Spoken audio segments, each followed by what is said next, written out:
Hey guys, how's everyone doing? I'm Jasmine Leung from EasyPrenneurLifestyle.com. Today is the day 2 of my 90 days video challenge, and today I have something very special in store for you because I have my friend and mentor Dave Rogers with me today on a special interview, and you are in for a treat because he'll be sharing with you some insights on entrepreneurship as well as our Easypreneurship program and how it benefits you as well.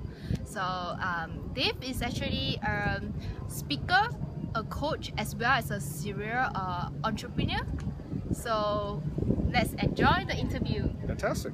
So what's your first question today? Okay, so Dave, I would like to understand your story. Like before you became an entrepreneur, well, what were you working on? I really became an entrepreneur full-time in the year 2000. Before that, I spent about 16 years in finance as a bond trader in Hong Kong and in Singapore, mainly looking at the Asian market. Before that, I was in Japan, working for the largest Canadian bank in risk management. Yet, entrepreneurship is something that is very dear to my heart, and I believe that I've been fairly entrepreneurial since I was about 13 years old. And I remember as a child having the paper route and again looking to have increased sales and make money in tips and customer service. And I moved on to delivering catalogs, and I moved on to taking some seminars and workshops. And I remember at 21 buying my first house.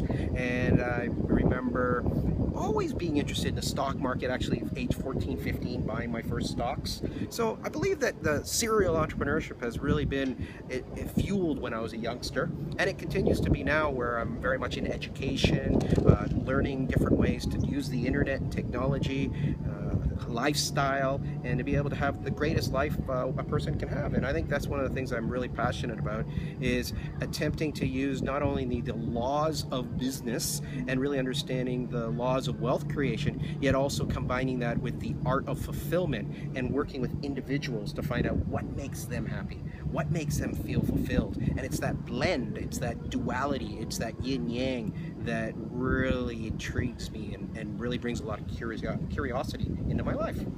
That's awesome, Dave. So I guess serial entrepreneurship is in your blood since you're very young. So I would like to ask you, what inspires you to take the action to move from being a banker to now an entrepreneur? Well, the fascinating thing about people, and I believe that most people make decisions based on two big forces. One, are they inspired to do something new? Or two, are they so afraid or desperate they've got to take action?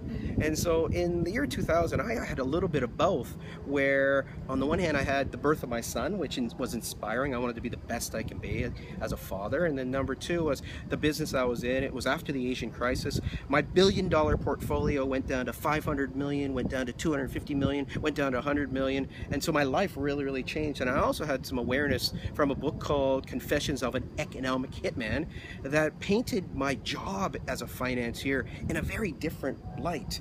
In fact, many people would say that we were responsible for the Asian crisis.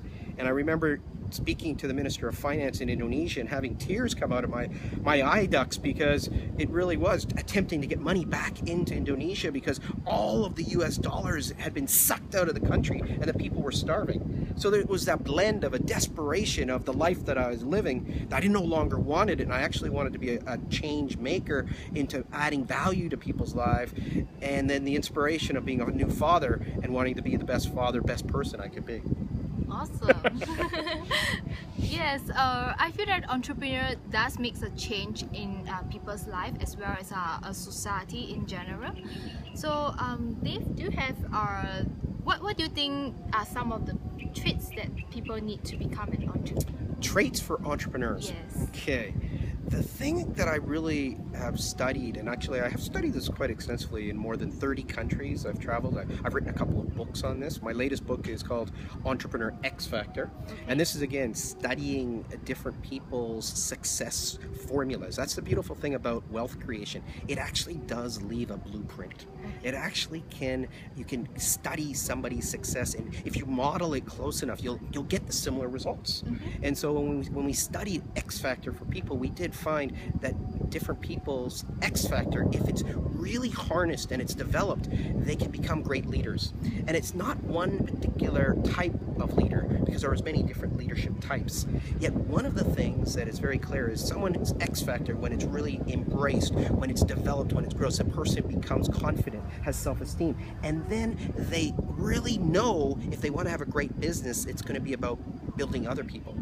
And it's about being part of a team. So this is the big distinction about people that are perhaps thinking about being entrepreneurs. They'll often say things like this: oh, I want to do something on my own. Oh, I want to be my own business person. And that's probably not going to be a very successful strategy. If you talk to successful entrepreneurs, they'll often say it comes down to the people I'm with. I want to be part of an awesome team. I want to find people and get them in the best roles for them so that everybody's playing a great role. So it's more like a coach in a sports team, that each player is playing their position that they're best at. And you don't have a goalie trying to be a striker, and you don't have a striker trying to be a defender. They actually are playing their game. And so that would be another distinction. They, first of all, X factor is about finding what you're great at, and then having a real curiosity and interest of helping other people be the best they can be. And then this other element is really having fun, stretching and growing. And then the last little secret formula is that your enterprise makes a difference. And it makes a difference in people's lives. And I think that's another key component that has been part of my journey in entrepreneurship. It's just not about profits. In fact, often it's about people, it is about profits, and it's also about planet, the 3 Ps. And so this is something that I invite our listeners today, our viewers today, to really consider, that it's a life, it's a journey, and the people you get to play with, the people you get to do business with, they really can be fantastic players in your journey of discovery. Awesome.